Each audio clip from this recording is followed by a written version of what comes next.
Well, good evening from the home address. It's 7th of February, 23. I was up at Almory today for a short journey. I'd done a vlog, decided not to load it. It was kind of just, well, the purpose of opening the camera is just loading something just now that I'd done in Egypt, and it's about the mind. And I refer to Neville Goddard, very, very, very intelligent man indeed. And I'm not sure where Neville Goddard got most of his information. I've mentioned about the guy that he was under called Abdullah from Ethiopia, some sort of guru. But I'm going back to the 1920s and 30s with this stuff in New York. But Neville Goddard, I first came across him in 2015, and immediately I connected. I mentioned very briefly on this vlog I'm working on, it's a very difficult vlog actually because it's such a long one, and I've split it and put in part two first because I'm not sure we're going to load part one, to be perfectly honest. And there's been one of these hiccups on the load where it's actually rather than filming my bedroom, it's just froze at the clock time of 10 past 10 on my wristwatch. It's not a problem because it's more of an audio anyway. But at the end of the upload, I start to talk about Neville Goddard, and I came across a book in my grandmother's chest, not her chest, but that chest there. It's a oak chest from India. Could be mahogany actually, but I think it is oak. But it's very ancient, that chest. But what I was going to say to you is, when I was a youngster at my granny's house, I used to like, sneaking into the wardrobes and big chest of drawers and stuff and having a rummage because there was so much stuff that it was amazing, the stuff it used to have. She didn't mind, but I opened the chest one day and I discovered lots and lots of stuff, and a book that, I was only about 7-year-old, but it was a book with a black and white photograph at the back. It's a red book, I remember that. And it was a chap called Neville Goddard, although I didn't remember the name until I saw the photograph in 2015. And then I listened to him. It was recorded in 1971. I think it was recorded in San Francisco in front of an audience, but it was, excuse me for coughing, but just the way it is, the recordings have been, the way they're done, they're quite difficult to listen to. I know that some people have done some work digitally and cleaned them up, which is brilliant, but they lose the original impact of what was, I find, from what was almost a live session with Neville Goddard. The reason I mention him is he's got a very unique way of talking in regards to our existence and our life and connections with the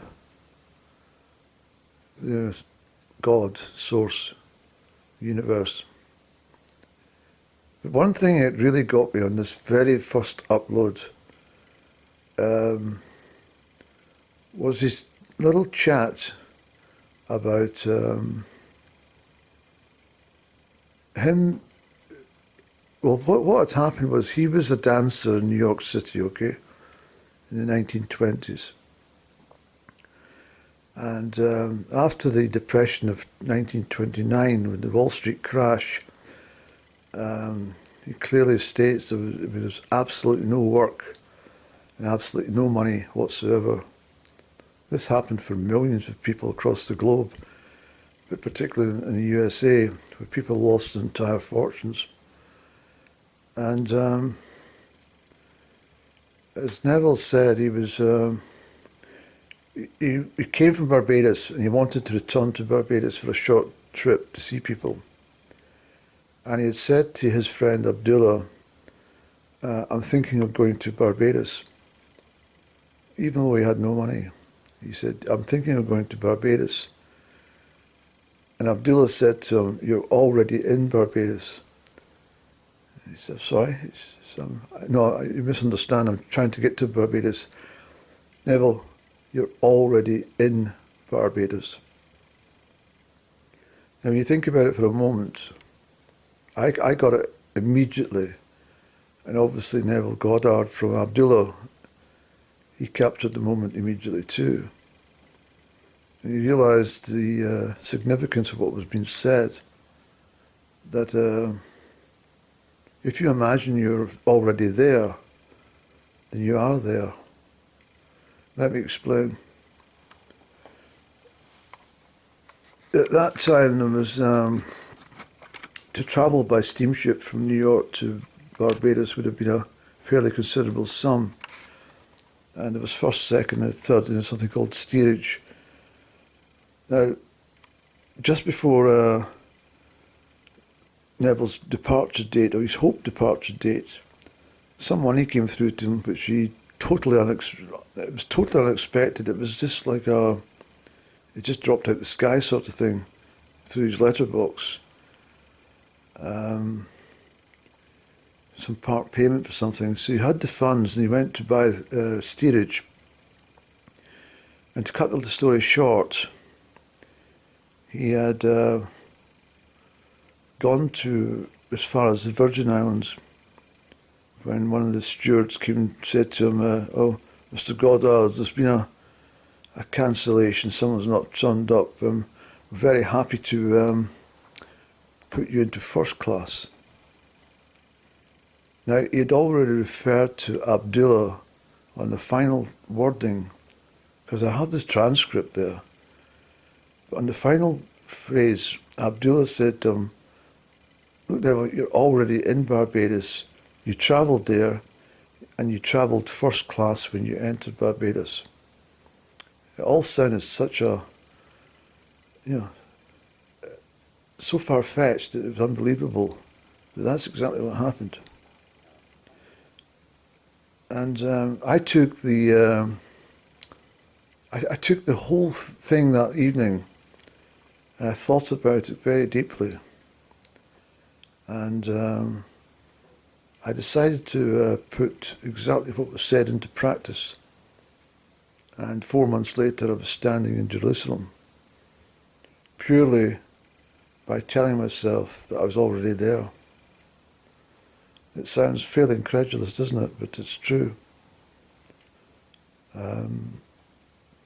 Give or take the funds, that is, kind of irrelevant as such.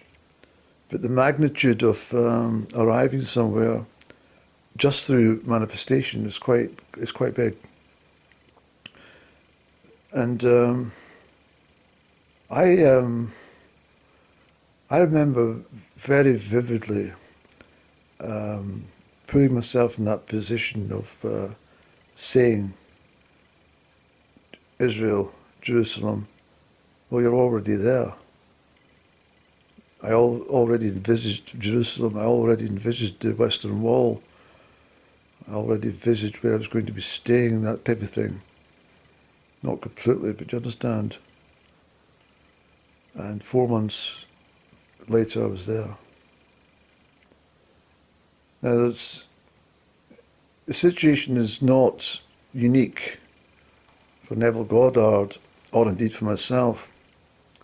It's been used hundreds of thousands of times by hundreds of thousands of different people over many years, probably millions. And not suggesting from one moment that all manifestations will come true. But the art of manifestation is a bit of an enigma. But I believe that the mind is very, very powerful indeed. And the reason I brought it into conversation is because very much the situation in regards to this present upload that's on the computer just now, been slowly filtering through in an edit is that it all kind of ties into a certain dream I had in regards to getting to Egypt. So it's not quite a manifestation. But I've not put in part one because I'm rather reluctant to expose myself completely in this part. So what I've done is I've tried to explain a little in part two. But Neville Goddard's writings and teachings are pretty famous in regards to people in the know. And to a lot of people, I suppose, they might wish to scoff on these sort of ideas and laugh it off and say, how ridiculous. Well, that's very true. I suspect that once upon a time when I was ignorant of certain aspects of the mind, I would have probably, been very sceptical. You cannot be completely ignorant all your life, and you have to make allowances for people who have experienced things of a higher nature. And there's many people in this life that seek enlightenment. There's many people who wish to,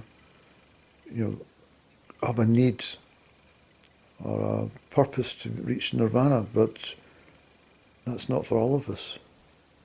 But certainly,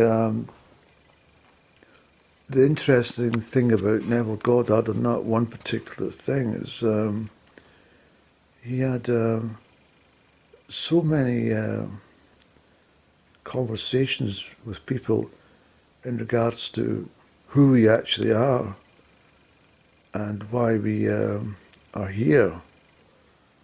And some of his broadcasts are completely bizarre. And at one point, I'm very sure that he would have been held up for blasphemy. But his thinking on this one is very believable. And his main course on his thoughts, his line of thought is everything is imagined. I've mentioned everything is a dream because I've touched on that.